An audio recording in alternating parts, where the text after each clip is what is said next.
comprenez? Voilà. Alors, vous allez voir, tel que je vous l'ai dit le lundi passé au MAR, qu'il y a la fondation Yalati, qui chaque année prime les meilleurs élèves, 2 meilleurs élèves. Le premier meilleur et la première meilleure. C'est la raison pour laquelle l'ONG est là. Et la fondation plutôt, la fondation est là il y a longtemps.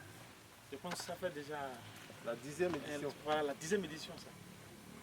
Donc elle vient aider, remercier et encourager les meilleurs élèves, garçons comme filles. Vous voyez?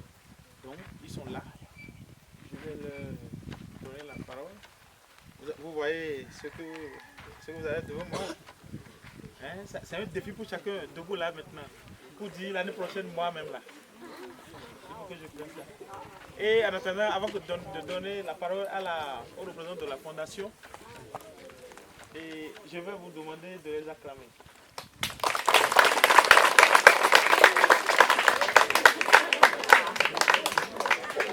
Je vais vous demander de rester. Est-ce que j'ai le droit de vous appeler mes enfants? Oui.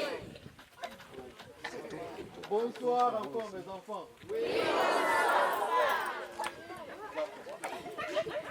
Vous connaissez déjà la fondation Yalati, donc je vais rien dire sur la fondation Yalati. Monsieur le directeur, monsieur le surveillant général, censeur, chers enseignants, merci infiniment de nous accueillir ici dans votre institution. C'est un grand plaisir pour nous. Ce n'est pas tout le monde qui est ouvert à accueillir des organisations de la société civile qui viennent apporter leur petit grain de sel et leur petite brique à la construction de l'édifice global. Les enfants, quand je suis arrivé tout à l'heure, j'ai eu une séance d'échange avec monsieur le directeur. Il est ressorti de notre séance d'échange que malheureusement, le taux d'abandon ne va que crescendo. Vous savez ce que ça veut dire crescendo? Non. Le taux d'abandon ne fait que s'accroître à Goro. Je suis vraiment très déçu de l'apprendre. Ce matin, nous étions au CG1 de Boïcon. La directrice, Madame Jeannette Vaudemem, quand j'ai échangé avec elle également, j'ai demandé l'effectif. Elle m'a dit qu'elle gère 3200 élèves. Ça, c'est seulement le CG1. CG1. 3200 élèves. Et j'arrive dans mon village, les quelques 300 que nous avons encore, il y a un fort taux d'abandon parce que des gens de votre âge qui sont supposés étudier décident d'aller au Nigeria pour chercher de l'argent. N'allez pas au Nigeria pour chercher quoi que ce soit. L'exode rural n'apporte rien. Ne cherchez pas un petit truc et oubliez votre avenir. On a besoin de hauts cadres pour Goro. On a besoin de gros intellectuels. On n'en a pas assez. Boïcon, quelle est la population de Boïcon? Prenez le nombre d'élèves et faites le pourcentage de la population d'élèves par rapport à la population globale. Mais pour Goro, on ne doit pas avoir 300 élèves. C'est pas normal, c'est inacceptable. Il y a 2 ans, j'étais là, le directeur me parlait de 300 environ. Moi, je m'attendais aujourd'hui à arriver, entendre 600 élèves, 700, 800 et tout, parce que chaque année, on connaît là, le taux de fertilité est très élevé quand même. Hein? Vous êtes nombreux, nous avons beaucoup d'enfants, vous êtes nombreux. Pourquoi rester à la maison? Quand vous allez rentrer, je vous donne un devoir de maison. Ce n'est pas un devoir de mathématiques, ce n'est pas un devoir d'anglais, ce n'est pas histoire géo, ce n'est pas SVT, c'est pas... Vous savez le devoir de maison que je vous donne? Vous savez le devoir de maison que je vous donne? Quand vous allez rentrer, vos camarades que vous connaissez qui ne viennent plus à l'école, allez les voir. Dites que la fondation Yalati est venue ici. Nous avons échangé avec le directeur. Dites qu'à Boïcon, le CG1 seulement fait 3200 élèves. 3200. Dites que ce n'est pas normal que ce soit Goro qui soit à la traîne. Ce n'est pas normal, c'est inacceptable. Dites à vos camarades de revenir à l'école. L'avenir, c'est à l'école. On ne peut pas bâtir notre pays en étant à la maison. L'agriculture, c'est normal, on a besoin de manger, oui ou non? La mécanique, c'est important, oui ou non? la couture, c'est important, oui ou non, la soudure, tout ça c'est important. Mais vous pouvez faire tout ça à travers vos études. Après votre baccalauréat, si vous voulez devenir mécanicien, il n'y a pas de souci. Il y a le bac F, bac T, il y a des techniques, ceux qui veulent devenir maçon, vous pouvez le faire à travers les études. Vous savez, quelqu'un qui a fait la mécanique à l'université est forcément différent de quelqu'un qui a fait la mécanique chez nos oncles qui sont là. Il y a une grosse différence. Il y a une grande différence. Est-ce que vous me promettez que le devoir de maison que j'ai donné, vous allez le faire? Oui. Ah, le oui là est timide. On dirait que vous n'avez pas mangé à la maison à midi. Est-ce que vous me promettez que vous allez faire ce devoir de maison? Oui. Merci, ça me rassure. Donc dites à vos camarades, il faut revenir à l'école. L'avenir, c'est à l'école. Quel que soit ce que vous envisagez, vous voulez devenir footballeur, vous voulez devenir musicien, vous aimez Davido, non? Oui. Nigérien. Ça veut dire qu'il y a certaines familles qui aiment à chacun. Oui ou non? Ah, d'accord.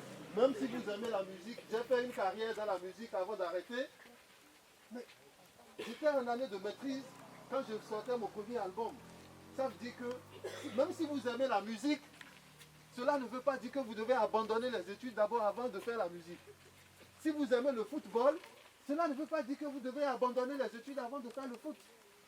Les grandes stars que vous regardez là, beaucoup parmi eux ont la maîtrise, la licence et autres que ce que vous voyez là. Donc s'il vous plaît, n'abandonnez pas les études de grâce. Vous me promettez tous ici que vous allez finir cette année scolaire au moins? Oui! Vous me le promettez? Oui! Vous me promettez que vous allez ramener vos camarades qui sont à la maison? Oui! Je vous rappelle que vous parlez devant témoins. Vous parlez devant le directeur, vous parlez devant le surveillant, vous parlez devant vos enseignants. Vous promettez que vous allez ramener vos camarades qui sont à la maison? Oui! Merci beaucoup. Aujourd'hui, je ne vais pas trop parler. J'ai été vraiment choqué par ce que le directeur m'a fait comme point. Donc, on va célébrer quand même vos camarades. Kifilat et puis Hakim se sont distingués. Ils ont bien travaillé. Je suis très content d'eux. Je suis très fier d'eux. J'aime l'excellence. J'encourage l'excellence. Et je prie que l'année prochaine, quand on sera là, que chacun de vous décide que ce sera moi, ce sera mon tour. Qui décide que ce sera son tour l'année prochaine? Je veux voir ceux qui décident que ce sera leur tour. Applaudissez pour vous-même. Avec la permission du directeur, vous savez, Yaya, mon assistant, me demande de partager avec vous, je ne voulais pas le faire, parce que je n'avais pas oublié, mais de partager avec vous une anecdote de notre ancien président Mathieu Kérékou. Vers la fin des années 80, notre pays avait de sérieux problèmes. Même pour payer les fonctionnaires de l'État, c'était très difficile. Sur invitation de Muammar Kadhafi, paix à son âme, l'ancien président libyen, le président Mathieu Kérékou s'était rendu à Tripoli, en Libye, visite d'État. Et à chaque fois, quand un chef d'État se déplace, il rencontre ses compatriotes qui vivent dans ce pays. C'est ainsi qu'il a rencontré la délégation de jeunes béninois, pour la plupart étudiants à Tripoli, en Libye. L'un des étudiants lève la main et dit: Monsieur le Président, nous voulons rentrer au pays. Ok, vous voulez rentrer, pourquoi? Il dit: parce que nous avons vu que nos grands frères qui ont fini leurs études sont à la maison, ils ne font rien, ils sont obligés de retourner au champ. Donc à quoi ça nous sert les études? Donc nous, on veut rentrer au pays. Et vous connaissez l'humour du président Mathieu Kérékou. Vous savez ce qu'il a répondu? Non. Il dit: mais écoutez-vous là, si vous dites que parce qu'aujourd'hui, vos grands frères qui ont fini les études n'ont pas encore d'emploi, et qu'à cause de cela, vous allez vous décourager et abandonner les études, alors le jour où, avec les actions menées par le gouvernement, les investisseurs vont venir au pays, ils vont créer beaucoup d'emplois, ils vont ouvrir beaucoup d'usines, ils vont ouvrir des hôpitaux comme le centre de santé, ils vont ouvrir des écoles, et ils ont besoin de gens qualifiés pour travailler, enseignants qualifiés, les médecins qualifiés, des infirmières qualifiées. Si vous n'avez pas les diplômes, est-ce que vous pourrez profiter de ces opportunités? Non. C'est ainsi que dans sa sagesse qu'on lui connaît, le président Kérékou avait répondu à ces étudiants-là. Ne regardez pas vos grands frères qui sont à la maison pour penser que vous allez vous décourager. Ne vous découragez pas. Quelle que soit la situation, restez ferme. Continuez. Même si vous avez votre maîtrise, doctorat, master, licence, et que c'est dans le placard, le jour où quelqu'un vient dans votre village pour dire, écoutez, dans ce Goro, j'ai besoin de 3 personnes qui ont la licence. Mais vous avez déjà ça, n'est-ce pas? Vous allez lever la main. Mais si vous n'aviez pas ça, et que vous abandonniez en 6e, en 5e, en 3e, en disant non, comme mon grand frère a fini, et puis je le vois au village là, il ne fait rien, donc moi aussi j'abandonne, est-ce que vous pourrez profiter de ces occasions? Non. Est-ce que vous pourrez profiter de ces occasions? Non. Donc s'il vous plaît, accrochez-vous. J'ai un professeur, paix à son âme, j'aime tellement les professeurs, c'est eux qui ont fait de nous ce que nous sommes aujourd'hui. Merci, chers enseignants. Ali Yerima, pour ceux qui le connaissent, et tout et tout. Professeur d'anglais. Professeur d'anglais. Il avait un proverbe. Il dit que ce n'est pas le jour de chasse qu'on élève le chien. Est-ce que c'est le jour de chasse qu'on élève un chien? Non. Élevez vos chiens maintenant. De sorte que le jour, on va dire, Damarou, tu prends ton chien et tu vas à la chasse. T'as compris? Si c'est moi, avec la permission du directeur, on va inviter les 2 lauréats, Kifilat et puis Hakim. Applaudissez pour Kifilat et Hakim. Venez, venez. Voilà, monsieur le directeur. La meilleure, c'est Kifilat Alagbé. Elle a une moyenne de 15,01 sur 20. Ça s'applaudit, n'est-ce pas? Voilà, le directeur lui remet son tableau d'honneur. Ouais, avant de lui remettre le tableau, c'est un tableau d'honneur griffé Fondation Yalati et Mademoiselle Kifilat Alagbe. Oui.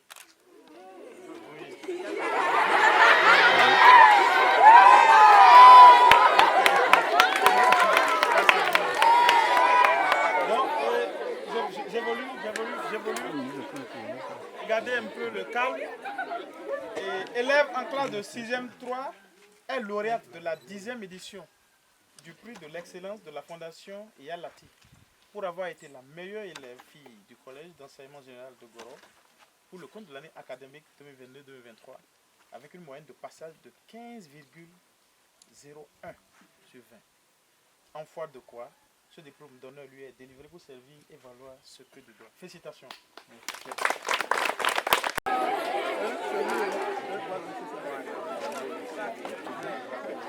Une somme de 25 000 francs.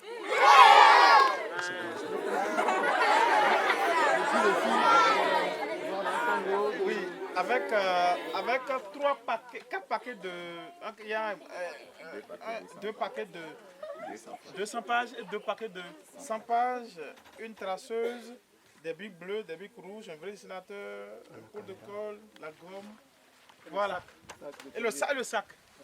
Félicitations encore, mademoiselle.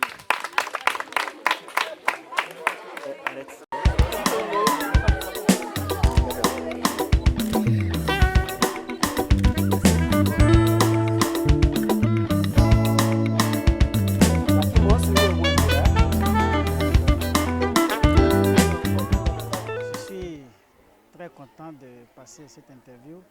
Je pense que c'est d'abord une grande joie que la Fondation ait pensé à cet établissement. Il y a beaucoup d'autres établissements qui auraient voulu avoir la même chance qu'ils ne l'ont pas.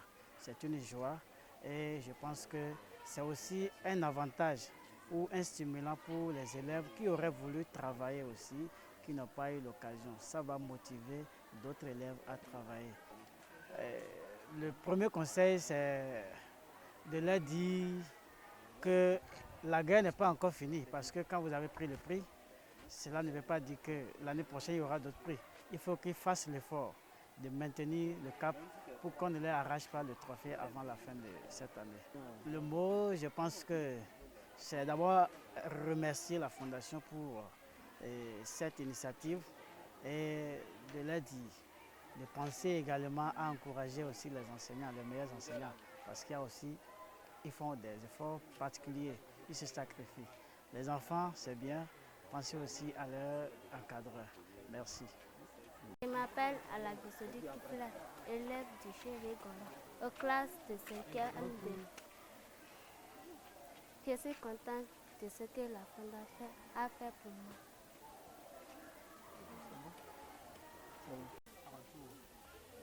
Je m'appelle Chabi Hakim, élève au Chéri Gora, en classe de 5e M2.